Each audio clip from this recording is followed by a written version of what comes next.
Derek Wheatley, and welcome to episode 104 of the Weekly podcast. Thank you very much for tuning in, as always. We really appreciate Eva Wall coming on last week to talk about all things books and joy of books, and the help it can give us with our creativity and our mental health as well, because it's such an impactful thing to read things that you enjoy reading.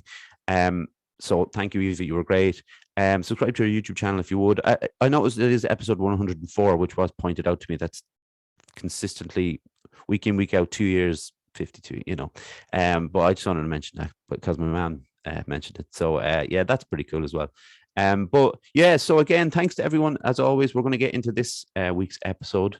I'm going to introduce an author of the author, more like it, of Mind Your Gut, Cara Wheatley-McGrain. How are you doing, Cara?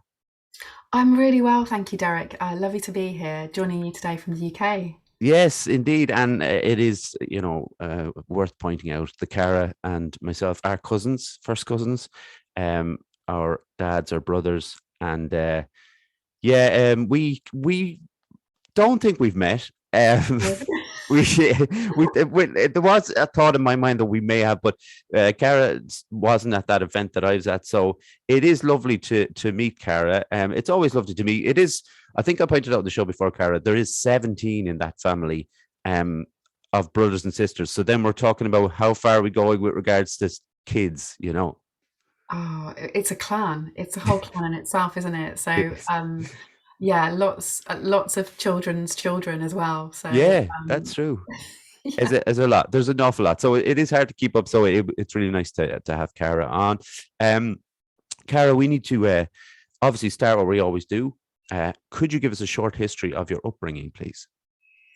Yeah, that's a great question. And I think you've set the tone by talking about big Irish families. So obviously my heritage is Irish.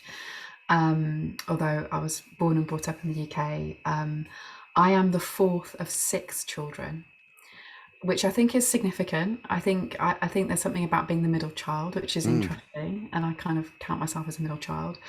But big Irish family. Not many families in the UK in the 80s that would have had that many kids. I mean, we were quite an unusual family in that respect.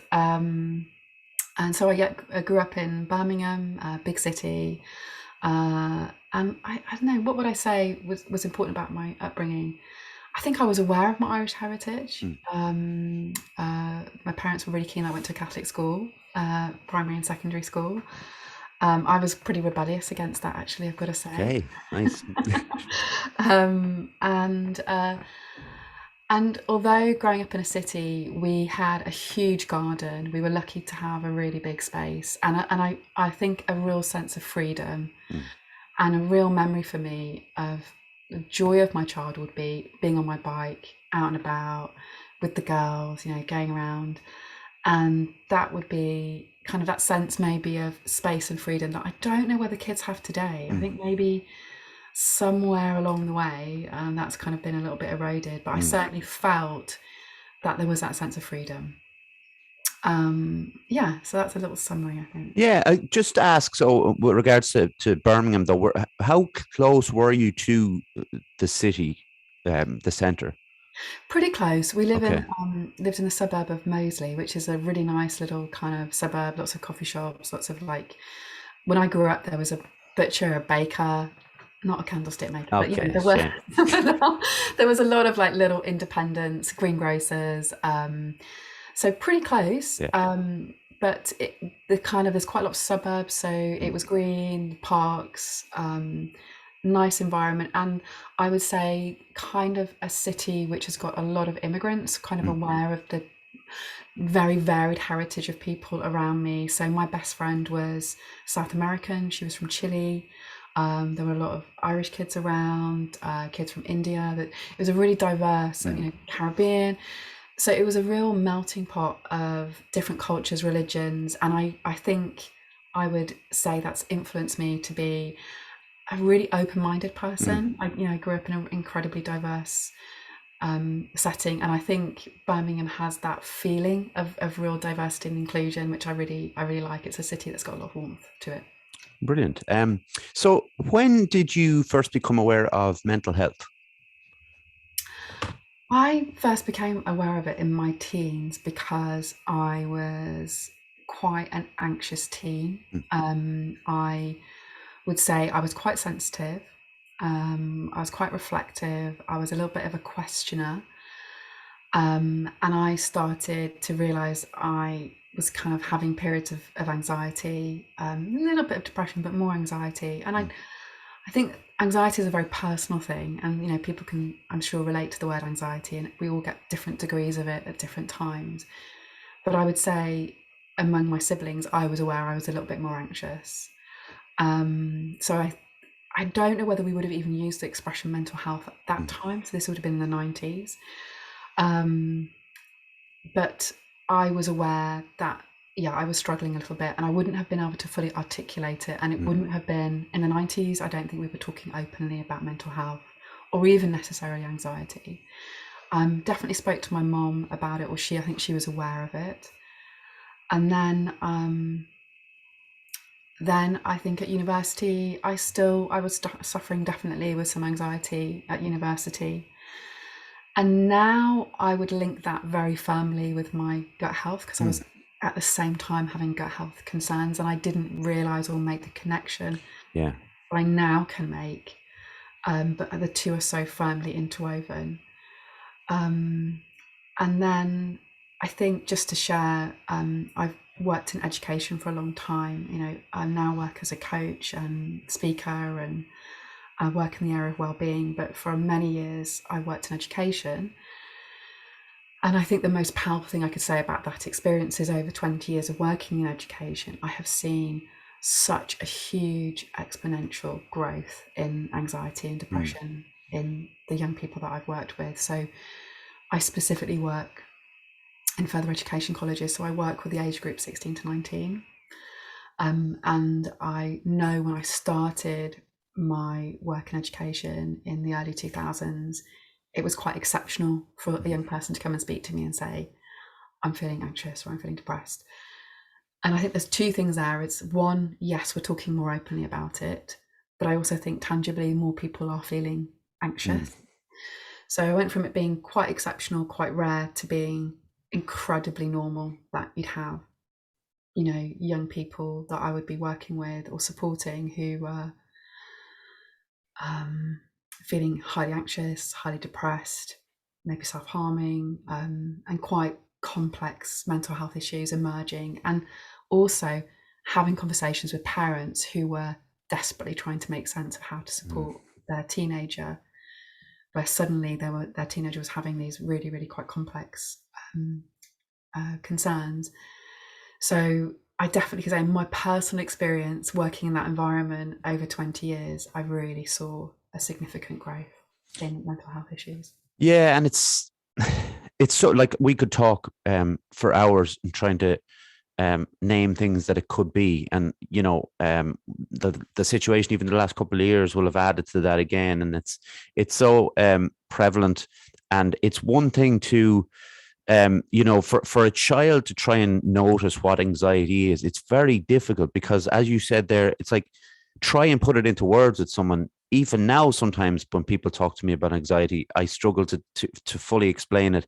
And I've, tried to fully explain it for years now. It's just such a difficult thing to pin down. And like you say, again, it's a personal thing as well, and it doesn't affect everyone equally.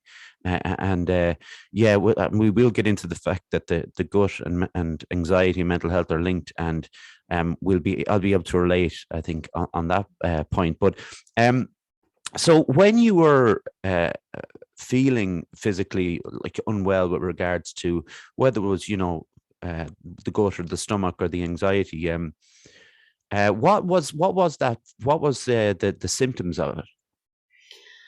Um, a lot of my anxiety was around how I felt about school. I was actually very unhappy at school. I went to pretty big, comprehensive. So I think there was 1,400 students at my secondary school, so it was a big school. Mm, Um, and I think I, probably being quite a sensitive kid, I just struggled in that really big kind of bustly, very busy environment.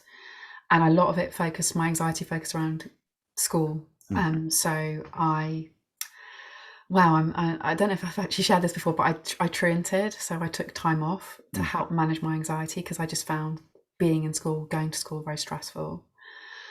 And my mom was aware of it and was a little bit supportive and would kind of just help me, I think, a little Mm. bit. I think my dad was like, "You need to be in school." Yeah. There was a bit of a divide. And yeah, what the physical symptoms would have been, a sense of agitation, a sense of like just not being at ease, not being relaxed. It felt like a high stress thing getting into school. And I remember I used to take the bus to school, and I remember standing at the bus stop, and like I have recently driven past that bus stop, and honestly, Derek, I look at that bus stop and it just gives me a wave of anxiety now. Really? So many years later, I look at it and go, I was so unhappy at that bus stop. I Yeah. remember standing there and going, oh my God, I've got to get through a day of school. I've got to get through it. And then I remember getting off the bus and walking the 10 minutes home and being like so physically relieved, like Yeah.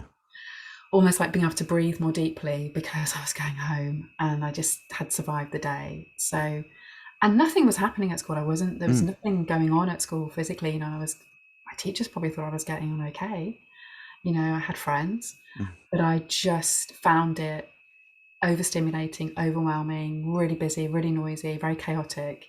And for me, all of that as a sensitive teen was anxiety inducing. Yeah. And you started to feel, you mentioned there, you started to have problems with your gut then, that early. Yeah. And like now what I know is, so it's like they're interrelated. Mm. So I was feeling overwhelmed, really struggling. And then I was starting to have stomach pains. I was kind of finding I was struggling to digest certain foods. Um, Interestingly, at the same time, I became a vegetarian. So, being a sensitive kid, I was like, yeah, animal welfare, I'm going to become a vegetarian. I Yeah. still am, Good. Yeah. but I think I wasn't a very healthy vegetarian. I was a bit of a cheese on toast vegetarian. Okay. Mum was cooking a meal for the family. It's like, what am I going to have? I'll just have something simple. So I wasn't necessarily eating the pulses and eating the diverse foods that I would know that would be healthy now. I was just kind of simplifying. Mm. And I think that might have been another factor in that, is that my diet was very limited. Right. And then I was having some digestive issues and then the anxiety. So it was all kind of interwoven, and kind of happening at the same time. And because it says on the front of your book, which obviously we're going to talk about, you were diagnosed with IBS and IBD, and IBS is something that I guess everybody knows, irritable bowel syndrome. They may not know the symptoms of it, but they know it. But what is IBD? Okay, that's a great question. So just to go, irritable bowel syndrome is about 1 in 10 people in the UK, and I assume the statistics are very similar in Ireland. So about 1 in 10 people have this condition. Globally, it's around 11% of the population. Okay. Some digestive issue, and IBS is the most common. So this is a global issue with our guts. It isn't just regional or national or local Yeah. thing. And then IBD is inflammatory bowel disease. So this is where there's actual evidence of heightened inflammation in the digestive tract. And it can be a very serious condition. There are two forms. There's Crohn's disease and there's ulcerative colitis. I have ulcerative colitis. Okay.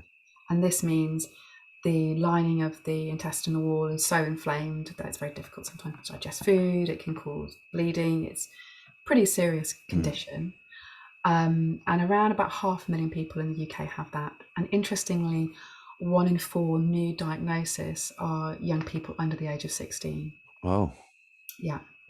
Um, I do like to get the statistics from time to time, just to kind of put it into perspective, because again, we can be kind of flippant about some things, and then when you hear there's 11%, it's pretty extraordinary. It's a high number. So when you were initially diagnosed, Mm-hmm. what kind of, because obviously this was a number of years ago. At the time, was there what kind of advice did you get, and was there a medication involved? Yeah, so I was initially diagnosed when I was at university, and to be honest, I didn't really take it like that seriously. I was Mm, like, I'll just deal with it. And then about 18 months after I was diagnosed, um, I ended up in hospital extremely ill, and things happened very rapidly. I was admitted to emergency here in the UK, and they basically, my specialist consultant told my mum they might need to operate to remove my colon because I was in such a terrible state. I had like just extensive inflammation, very severe bleeding, lots of like weight loss. I'd been ill for quite a few months by the time I actually went into hospital, and I was given intravenous steroids, which is kind of one of the more treatments for more serious forms of treatment at mm. that time to control the inflammation. And they wanted to see if I responded to those. They gave me 48 hours. If I didn't, I would have had to go in for surgery. So, as a young woman in my 20s at university in this really terrible state, fortunately, I responded to the medication. And at the time, the conversation was very much you have this for life.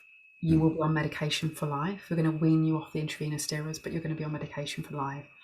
And pretty much there's not a lot we can do about it. It's just how it is. And that's pretty felt like a bit of a sentence at Yeah. that age to be told that prognosis. I had a really strong sense that actually diet played a factor. I just had this really strong kind of intuition, kind of gut Mm. instinct. I'm going to use that word purposely, gut instinct, that Yeah. diet was a factor.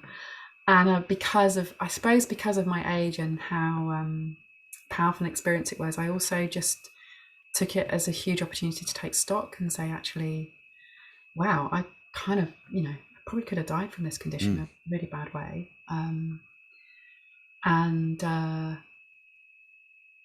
there's an opportunity here to really have a think about this anxiety that I've been kind of Mm. living off, and maybe some other things that are happening in my life, and go, what can I do? What's in my power to change or support myself in this situation? And I started a real journey towards making some significant changes in my life, diet and lifestyle, to support myself. Um, and that's what I share in my book. Mm. That's very much the journey. And because I felt the conventional medical treatment, although incredibly important and life-saving, wasn't really about trying to, I suppose, be preventative Yeah. and kind of support the chronic, it's a chronic condition, but support that chronic condition to be, I suppose, as well managed as possible. Yeah, there was you do describe an out of body experience that you had, and is that what you mean in kind of changing things around yourself? Is that something you saw during that? Yeah, I did. And the night that I got into hospital, I was just so ill. I was hooked up to a drip. My blood pressure was really, really low. And in the night, I two nurses were coming towards the bed that I was in, and I could hear them saying, "Her blood pressure's still really low." Mm. And I had a sense that I wasn't in my body. I was at the side of it, and I was kind of experiencing this from a distance. Only very briefly, for Mm. a very brief, the blink of an eye, really, very short period, a few seconds and a minute maybe. But it stayed with me. And I remember when I woke up the next morning in hospital, I just had this incredible sense of kind of compassion. And I think that's the best word to describe it, is I had this incredible sense of compassion for this very frail body that I could, that was me lying on the bed in Mm. this terrible state, who'd been so ill during the night, who was starting to respond to the treatment. It's almost like I'm talking about myself in the second person, because it did feel slightly like I had a sense that actually um, we're not necessarily our bodies. There's something separate from our body. And I think I felt that sense that I wanted to be more compassionate and more caring about maybe the anxiety and the way that I was living Yeah. maybe had been causing that. Yeah. It was a very positive out of body experience, and that's a good thing. Let me just read out an ad, Cara, if you don't mind. Actually, it's funny. I should mention tonight we are recording this on Saturday. I think it's the 21st. Yeah, is it 22nd? Yeah, 22nd. And Ireland is open now. Everything just from yesterday, everything is just open. So there might be a few out of body experiences tonight in the town. I will not be there, by the way, just so people know. But it's it's great news for a lot of people, a lot of businesses around the town and the country in general. So obviously, I'm going to talk about my gym. I'll read the ad. Fusion Training Centre, Monksland, Athlone. A place to train in Brazilian Jiu-Jitsu, kickboxing, martial arts, and CrossFit. A great atmosphere with experienced coaches and a real sense of community. If you want to join the team, find us on Facebook at Fusion Training Centre or drop in for a chat. Fusion Training Centre, train like a warrior. So obviously, Martin will be on the other end of his phone or Facebook, whatever. If you do want to try something new for the new year and things are opening up, and yeah, it's all positive, and you get to meet lovely people in there. That's what I did. So we'll get back into it, Cara. Your book, Mind Your Gut. When did the idea to write that happen? Oh, well, that's a good question. And just to say, it's Calm Your Gut, Derek. Calm Your Gut. But my company, the company my wellbeing company is the Mindful Gut, so I totally get that. Yeah, sorry about that. It's Calm okay. Your Gut, people. When did it came about 3 years ago. So I actually started writing the book in 2019. It's quite a long time writing a book in traditional publishing. Okay. So obviously it came out January 2022, so it's quite a long journey. Yeah. I started to really want to explore writing and being creative. Actually, interestingly, when my dad passed away, I started writing. I kept a diary around the time he was very ill, and I felt quite drawn to wanting to record and write and kind of capture that, and to be more creative. And then I felt quite drawn to sharing my story, partly because of the point I was making about the number of young people I was seeing with mental health concerns in education, which is a place I've worked for a long time, and also I just felt maybe I've got something to share. It's maybe a bit of a funny statement, but at the time I started writing, a couple of the key leaders in the free world here in the UK and America, I was thinking there's some without naming particular politicians. Yeah, that's okay. We know. Maybe because sometimes you think, oh, who am I to write this? Who am I to tell my story? Who am I to write a book? And I actually felt to myself when that popped up, I felt, maybe it's really important that we hear from other people's perspectives, or maybe it's really important that we hear from people who are talking from a place of compassion, or talking from a place that isn't completely self-interest. Maybe that is important. So I don't know if that makes sense. It absolutely does. And thanks for not mentioning those world leaders, because you will set your Uncle Pierce off something shocking if he hears those names. But compassion is something you've mentioned a couple of times now, and I think it's such a big word in meaning, and as it's such an important part of you, how do you show your gut compassion?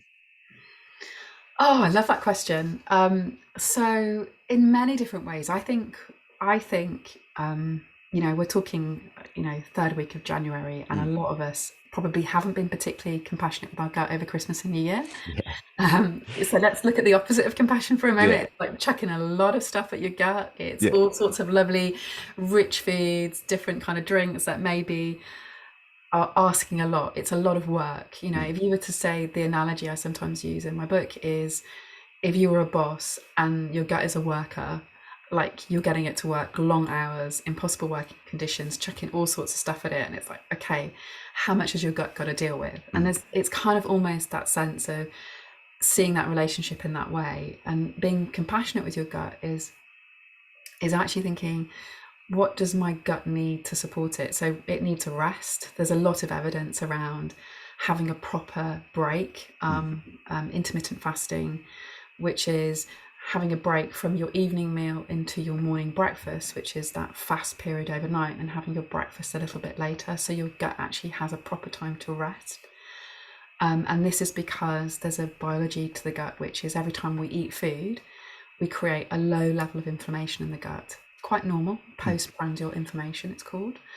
But if we're grazing all day and we're eating late into the evening and we're snacking late into the evening while we're watching our favorite Netflix, soap or whatever it might be, we are actually causing quite a lot of pressure, quite a lot of stress on the digestive tract, because it's constantly working, it's constantly, processing something. So something as simple as just giving it a break, like not eating for 12 hours in a 24-hour period, or, pushing that to 14, not eating for 14 hours in a 24-hour period. There's huge evidence of the benefit of that for the gut health. Yeah, my friend is really talks very highly of that, of the intermittent fasting, and it's always been something that when he's talking to me about it, I don't know why, but it's just a number 12. We'll say 12 hours for argument's sake. It's just sound very daunting. Now, I know you take into account the fact that I'm in bed for maybe 8 of those hours. It's a large chunk of it, but I don't know if that's the reason why people are put off and they think, oh, I'm going to be starving, for this period of time. But he can't talk highly enough of doing it every so often. It's not, he doesn't do it every day and that, so I think it's really interesting that you brought that up as well. Yeah, and I agree. It doesn't need to be 7 days a week, and I think the evidence is, just to do it occasionally. It might be you choose a couple of days a week. It might be natural at the weekend. You might have a slightly later breakfast depending on your work pattern. But yeah, the evidence is really clear, and the reason it's particularly beneficial is there's evidence of it supporting the gut microbiome. Okay. And the gut microbiome, I think, is an important part. Going back to your question about how do you share your gut some compassion, is the gut microbiome is this amazing inner world of our gut bacteria. And for people who haven't heard about it, sometimes I say that we are actually more bacteria than we are human, because we have 150 bacteria in our body for every one human cell. So we have around 100 trillion bacteria in our gut, most of which are in our large intestine. And most people, we don't even think about this. Like, what's this inner world of gut bacteria? What does that mean? Bacteria are bad, aren't they? That's the assumption. We've got it like all sanitizing our hands, we're all kind of washing them. Bacteria, no. Viruses, no. But actually, our bacteria in our gut are amazingly important, like very, very important. And we each also, what's amazing is we each have our own unique set of combination of bacteria. So I sometimes say our bacteria is as unique as our fingerprint. So there are around 4,000 different bacteria in the gut, but we all have kind of like our unique combination of those bacteria and balance of those bacteria. And some are more helpful and some are less helpful. And intermittent fasting has been shown to support the balance of gut bacteria. And when you talked about like gut compassion, because that can sound a bit abstract, how do you share your gut compassion? I would also say we're actually kind of supporting the bacteria in our gut, who kind of, I can say they're living entities, but they have an important role in digesting our food, but also really importantly, to bring this conversation very firmly into the realm of mental health, they also are a really central role in synthesizing our feel-good hormones. So around 95% of our serotonin levels are produced, or serotonin is produced in our large intestine, and around 50% of our dopamine. So these, really good feel-good hormones are actually being synthesized and created by these little bacteria. And what these little bacteria need is really good food to help them to develop and help them to thrive, because they're basically eating what we're eating. And if we're chucking a lot of not good stuff at them, a lot of sugar, a lot of highly processed food, they actually haven't got the nutrients and the things that they need to thrive and to support us as well. So it's kind of a really interesting relationship with them. I see when we're talking about compassion to the gut, but when we want to give compassion to our skin, and we do, we moisturize it, we give compassion to the hair, we wash it, even to the brain. If we are talking about mental health, we try and do mindful things, like whether it's meditation or going out for a run, all those kind of things. And again, if we're looking after our heart, we'll try and do the same thing, keep healthy. but we may not think of things like the gut, you mentioned earlier, I think it was before we started recording, but the fact that like more people are out there now talking about it. We had Sarah Breslin on, who was absolutely brilliant, who mentioned about the serotonin and dopamine, and I didn't know that. Like, and I felt bad for not really knowing that, but it was good to learn it. Obviously, it's very important that we learn these things. But I think when you were talking about, because you obviously had to make changes to your life, how had those changes that you made to your gut changed your life in general? Yeah, I think it's I think it's kind of interdependent. The two Mm, support each other. So I I do have a mindfulness practice. So I do have a daily mindfulness practice, and I think that supports my gut health, mm, but it also supports my mental health. And I also have a breath practice that I do, and I'm sure you're aware that the breath is like kind of key to both our awareness, but it also has a huge impact on our level of calm in our gut. mm, And I think it's understanding that we as human beings live in two key states. We live in we're either very much in our sympathetic nervous system response, which is our fight, flight, or freeze. And, this is where we're in a highly stressed state. Our mm, blood pressure is high, our heart rate is high. And that is absolutely, we've evolved to be that way. So back in the day when our ancestors saw a big scary animal, the blood would go pumping to the muscles and they could run or they could fight or they would freeze. And mm, at that point, interestingly, our digestive system completely shuts down. We don't have any saliva release. That's why we might get a dry mouth. mm. Our digestive enzymes stop, and we might even have an evacuation because literally, like, just get rid of all Yeah. non-essential activity, and we certainly don't need to be thinking about food if we're just running away from Mm, a saber-toothed tiger.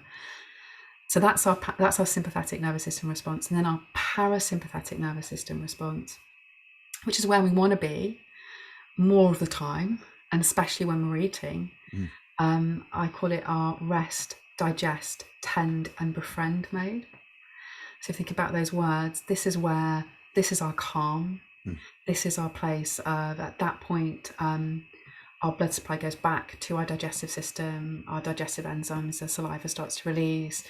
We can, and this is also kind of a time when our body restores, it rests, it's restorative, it's very healing state. mm, And for me, one of the big things I teach as a well-being coach is breath practices that support people to, within 3 breaths or a moment, go from sympathetic to parasympathetic, because a breath is a wonderful way of doing mm. that.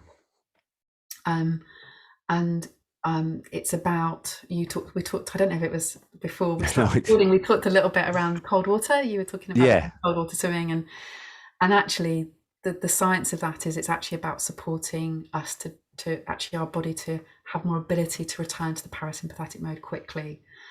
And it's the vagus nerve, it's toning the vagus nerve, which is this beautiful wandering nerve that starts in the brain, goes down the side of the neck, it goes into the lungs, the heart, goes into, supplies so many different parts of the body, but then it goes down into our gut. And it's this amazing, I call it it's like a 10-way superhighway between the gut and the brain. It's the gut-brain axis. It's this key nerve, the vagus nerve, that not many of us really know about or that aware of.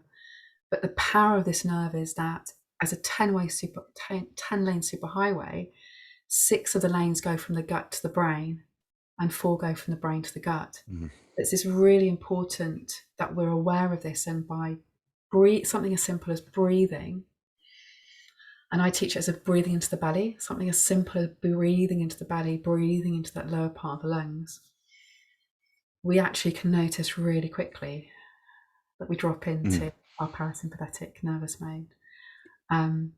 Splashing cold water on the face, cold swim, humming, singing, laughing. These are all wonderful ways of stimulating the vagus nerve and supporting us to drop into that more restful state. So I hope I answered your question. You absolutely did. It was like, we mentioned before about that we have more than just family in common. I do have gut issues as well. We yet to be diagnosed correctly or diagnosed at all, but they believe that it might be diverticulitis, and I need to get a scan on it. I need to get an endoscope and things like that, which I'm waiting for. But what I've noticed since it's kind of started, since I kind of started feeling the symptoms of it, one thing was obviously the idea of being full or being not really, you have to eat, you have to eat your 3 meals and whatever else, but not really feeling it. Going into training and feeling just a little bit, just you just feel a little bit maybe tired. And I was slightly more difficult things when you're in jiu-jitsu and someone has their knee on your belly. It becomes quite very, very uncomfortable, I would say, but it is anyway. But if you've got problems with the gut, so I guess the knock-on effects of that, obviously it's still a kind of the fact it's up in the air is not great, but it was affecting my mental health a little, and I did manage to change up my diet, look after a bit better, add more, take away sugar, add more good nutrients, I guess, and vegetables and things like that. Yeah. But like you mentioned, Cara, about it does have an impact on mental health what you put into your body. And maybe if you told me that 2-3 years ago, I would have thought, no, there's no chance. But now I guess I'm seeing it, not just seeing it on my own experiences, but believing in the people who know what they're talking about, I guess. Yeah. Yeah, and I think it's interesting, isn't it, that sometimes we need almost our own personal experience to help us to really see it. Like you're saying, I've made some changes, I made some tweaks, and I feel better, or my symptoms are less. And that's the powerful thing, isn't it? If you even give it like a short period of time, like try something out for a couple of weeks, I think it can be really impactful. And I also think it's gut health is a really hot topic at the moment, and you can hear all sorts of stuff. Like there's lots of things out there, but the science, the kind of leading scientists and I think kind of real credible practitioners in this area are pretty consistently saying that we do need to reduce the ultra processed foods and sugar in our diets. And if you think about, we're just talking about the gut microbiome, human beings have been evolving with the gut microbiome over millennium, and the gut microbiome has not met, these bacteria have never met, highly processed fast food, until the last few decades, really. So it's new in terms of the human evolution, and we're asking them to process foods that, wouldn't have been around when they were evolving. So what we're trying to do is eat foods that our body is designed to eat, that also contain the nutrients that our gut and our brain need, and our brain is very hungry for nutrients. We're really feeding our brain as well when we're eating, if we look at it that way, from a kind of compassion to our mental health. And I think absolutely the best advice, and for writing the book, I've researched extensively, is to aim for 30 different plant-based foods in a week. Right.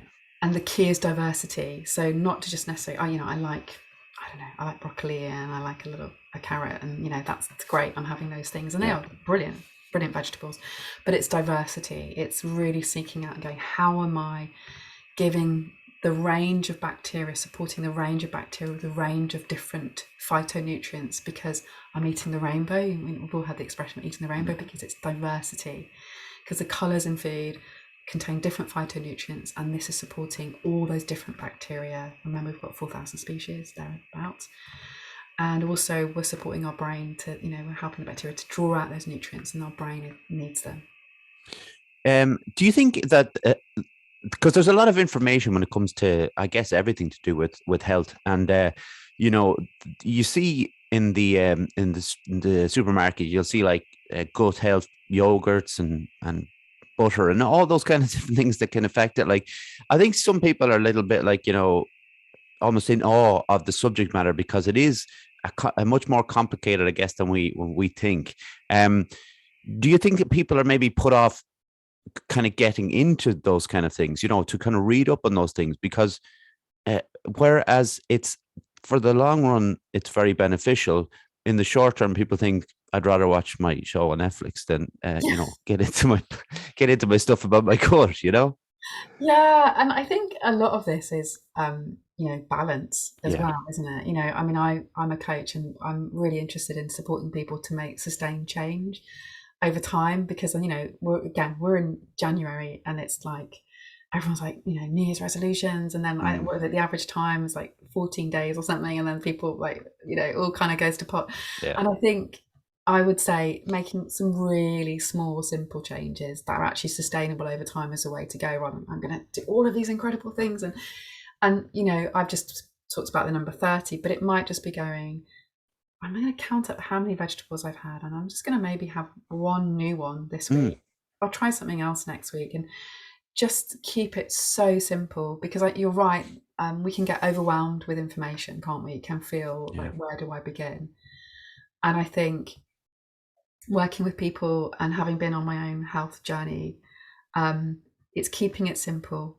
It's also following your gut. Like I'm a huge believer in gut intuition. Like we're Mm, really intuitive people. And talking about those 6 lanes going back up to the brain, that's our gut instincts. mm, We know our language talks about gut instinct and intuition. And I think tuning into that, like literally being intuitive and thinking, how does that make me feel? Having a meal, how do I feel? That was my favorite takeaway food. 30 minutes later, how do you feel? If you've yeah. got like low energy and you're actually feeling slightly depressed, then Yeah. it wasn't that good for you. Yeah. And then maybe making that little, it might be that slight effort of just going, I'm going to like peel up these vegetables or I'm going to create something slightly different. How do you feel an hour after eating? How do you Yeah. feel the next day? How's your energy? How's your, it's just like, don't necessarily listen to lots of other people, but how does it make you feel? Mm. And that's the best thing to say to anyone with regards to kind of any kind of health challenge they may have. And if people were to ask me about, dealing with anxiety or dealing with depression or mental health, is to do one thing first. Don't do 15 things first because it becomes so much and so overwhelming. Whereas, if I was to deal with anxiety, I'd be thinking, go for a walk, like a day, a short walk, whatever it might be. And your advice about, switching it up, adding another vegetable and stuff, that's the way to do it. Nice and, small steps. Because if I've ever tried to do anything, if we're talking about resolutions or whatever, uh, in a kind of an extreme way, it hasn't worked out. It's become too overwhelming, and I'll just stop. There is something called stuck thinking. I'll try and pronounce that best I can without my Irish thinking. I mean, with the H in it. So stuck thinking. Why do you think it is difficult for people to change their? Well, we go with diet here, really. A lot of it's to do with habit. Mm, And I would also say we inherit our food. We have inherit it from our families, don't we? mm, Inherit certain ways of eating. Generally, though, if you look back to how our grandparents would have eaten, it would have been real. I'm going to use the word real food in inverted commas, but it would have been real food. And actually, what most of us are being assailed with in the last few years is food which has been designed to be quite addictive. mm, Food which has got, there's a lot of companies spending a lot of money making the food that just has that amazing taste in the mouth. And it's the perfect combination of sugar, salt, and fat that mm, is highly addictive. yeah. And we all like that, and it's a click of an app. It's available. It's generally quite cheap. I'm not going to name any particular Mm, fast food chains or anything. And yeah, it's designed. We all love it. And it's addictive. It actually gives you a dopamine high, this kind of mm, food. You get like a little tiny little hit of dopamine when you eat it because it's pleasurable. And I think it's knowing that, and it's knowing that some people are probably making a lot of money out of us all finding that food so attractive and so mm, easy to eat and so readily available. Um, and I think it's just knowing that in itself is quite a powerful thing if you're thinking about trying to make some change, mm, because it's then having the knowledge that that isn't necessarily doing your gut health any good or your mental health any good. I'm going to add in something else here, Derek, which I think is particularly important at the yeah. moment. It's not necessarily doing your immune system Mm, very much good. And you know, at a time when a lot of us want our immune system to be really resilient and really looking after us, that's a huge motivating factor, isn't it? To kind of going, okay, maybe making some slight tweaks to my diet, even though I love that, my favorite takeaway, I love it, but maybe not having it quite so often, and maybe swapping it out with something which is going to support how I feel, you know, my immunity, my gut health, and that can be very motivating. And I think, again, I'm really interested in the psychology of change. It's a huge area as a coach. I'm really fascinated by supporting people to make simple changes. And what I would say is, we talked about keeping it simple, but also building in a change that is linked to another habit that you've already got. You know, you talked about going for a walk. Again, that can be really helpful for the gut. Talk about kind of breathing in our biome, you know, breathing in our microbiome, breathing in, living in a, you know, breathing in a diverse way in a natural environment can be really healthy. And we know there's a lot of benefit to walking and mental health. So it's something is, how do you cue that up? How do you get that walk to happen in a way that's sustainable, for example, across 2022, rather than just for like the first bit of it? It's cueing it with something that you're more like, okay, something that you're more likely to do. You know, I'm going to go for my walk at lunchtime. I'm going to commit to doing that. So my cue is, I'm going to leave my shoes in a visible place next to where I flip the kettle switch, or wherever it is. My walking boots are going to be there, and I'm just going to go do it. And then maybe reward yourself afterwards. Give yourself a nice reward. And it kind of, it seems like a bit simplistic, but actually just that visible and reward it can help you to start to make a simple change. It's pretty incredible when you think back to, as you spoke about, you know, being in the hospital with such, you know, bad health at the time, to where you are now, you know, writing a book about good health. You've got your business and you're a speaker, coach. I mean, it's quite a lot of stuff. Like, you can't. I know you can't put it all down to something like an out of body experience as such, but I mean, to think as you came out of the hospital the way that you did and look forward in the way you did, it must be quite incredible looking back.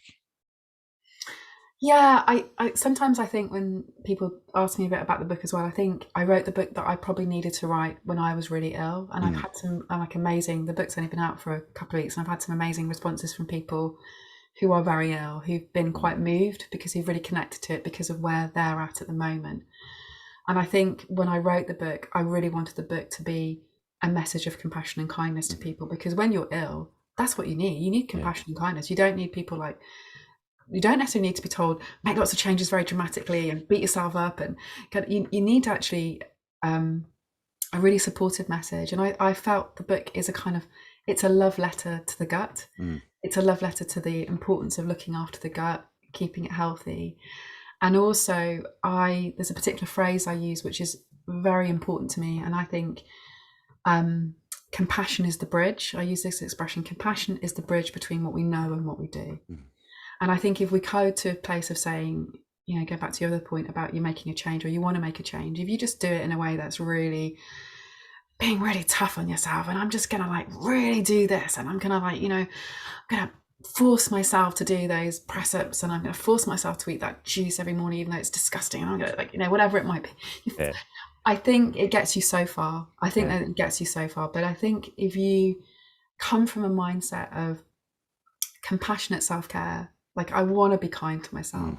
Who else is going to be kind to me if I don't even begin with myself? You know, let's just be kind. Let's be kind to my body, to my brain, to my gut. Let's take care of these things. And from a place of knowledge, kind of, you understand these are some of the simple changes I want to make, then I think that translates into what you do. Yeah. I think the kind, you know, the kindness, compassion, the kind of empathy kind of comes across in that message. And what you were saying about in 2019 and what was going on around you, it's that was what you were kind of something that may have not have been in the world in general, and you were writing against what was happening. I really like that that idea. So when you get a bit of spare time, I can't imagine it's a lot. What do you like doing with it? I love being outside in nature. I have an allotment, and a big part of my ethos is grow your own if you can. You know, I love being out there. I love getting my hands in the soil. I love growing things. There's something really powerful about like putting some shoots in the ground. I've got a puppy. She loves having walks, so she's pretty like takes a bit of time, but she's lovely. And yeah, spending time with family, spending time with friends. It feels particularly precious at the moment because maybe we've had some constraints over the last couple of years, so now things are opening up. Love spending time with family. And yeah, I think simple things, Yeah, simple stuff give you the happiness, don't they? I think they do. And speaking of happiness, I saw on your Instagram page, you had a video up walking into Waterstone bookshop, and there was your book on the shelf. How does that feel? I've got a big smile on my Yeah. face for listeners. It was incredible. It Mm. was a real vision come true, a dream come true to see it there, and yeah, lovely and lovely to know that the book's out in the world and hopefully having a positive impact on people who are just looking for a little bit of guidance on their gut health in particular. Absolutely. So yeah, I'm over the moon. It's Yeah. wonderful for it to be out there. Yeah. It's obviously I heard about the book through my dad, and I obviously Googled you straight away, as you do, and there was the book, and and it's not that, because sometimes you hear about someone has written a book and they've done it through like self-publishing or something like that, and I'm not taking away from anyone who said that, by the way, but just when you see, it was bang, there was like a few pages, and I was like, oh right, okay. So I did order my one off Book Depository, by the way. Yeah, people should order the book off Book Depository. Cara, actually, what's it called? I don't want to mess it up again. It's called Calm Your Gut, and it's a mindful and compassionate guide to healing IBD and IBS. Yes. And it's the publishing house is Hay House, and it's available from lots of different retailers, like many different retailers, I'm sure, and globally actually. So lots of places in Ireland people can order it. Yeah, great. Because I think people who know me, I'm not the most fond of shops. So I do really like the online experience of just being able to go, oh yeah, I'll one of them in the basket and I'll go. And I know it's not always a good thing for people, but I'm okay. I can kind of control it a little bit. But before you go, Carol, like what would be like one piece of advice that you might give someone who is maybe feeling a little bit, that they're good, they have a feeling, because like you said, gut instinct was a great way to put it, because it very much is, because that's what I felt, that it was something to do with the gut and I had to go see it. I would say a really empowering thing to do is to just notice what you're eating and the impact it has. So if you can, just jot down like a really simple, like at the end of the day, are you bloated? Are you uncomfortable? What's going on? Because you might notice a pattern with trigger foods. That would be like a really simple way of owning it. But I'd also would really encourage people, do have a dialogue with your GP, your doctor, practitioner, if you have, because there are many things that can go wrong with the gut, and it's really helpful to get a proper diagnosis so you know what you're working with. But in terms of their own experience, absolutely keep a food diary, notice, and kind of follow those lovely gut instincts, because we've got a lot of wisdom in our gut. Excellent. And there's one more question. Where can people find you online? I'm at www.themindfulgut.co.uk, and that's my site. It's got a lot of information about the book and also about coaching that I offer as well. And I tried to keep a regular blog up with just little tips on gut health too. Brilliant. And on Instagram as well, if people want to go. Oh yes, of course. Yeah. I'm on Facebook and I'm on Instagram. I'm on Twitter. Yeah, I'm on all the social channels. If they go to the website, they'll see all the. Oh, okay. It's all there under one roof. I like it. Cara, it's been really a pleasure chatting with you today. Yeah, Derek, it's been so lovely to have a little bit of a family catch up and hopefully share some interesting things for other people to hear. Absolutely. If you don't mind waiting just a minute, I'll close this out. We'll get a little photo together and we'll go. Yeah, cool. Sure. Thank you very much, Cara. I want to say also thank you very much to John for his technical support, to Nathan for the promotion side of things. I'd like to say thank you as always to my mom, my dad, my granddad, Jaron Calvin. Subscribe to our YouTube channel if you would, Instagram, Facebook, and Twitter. Find Cara on all those things as well.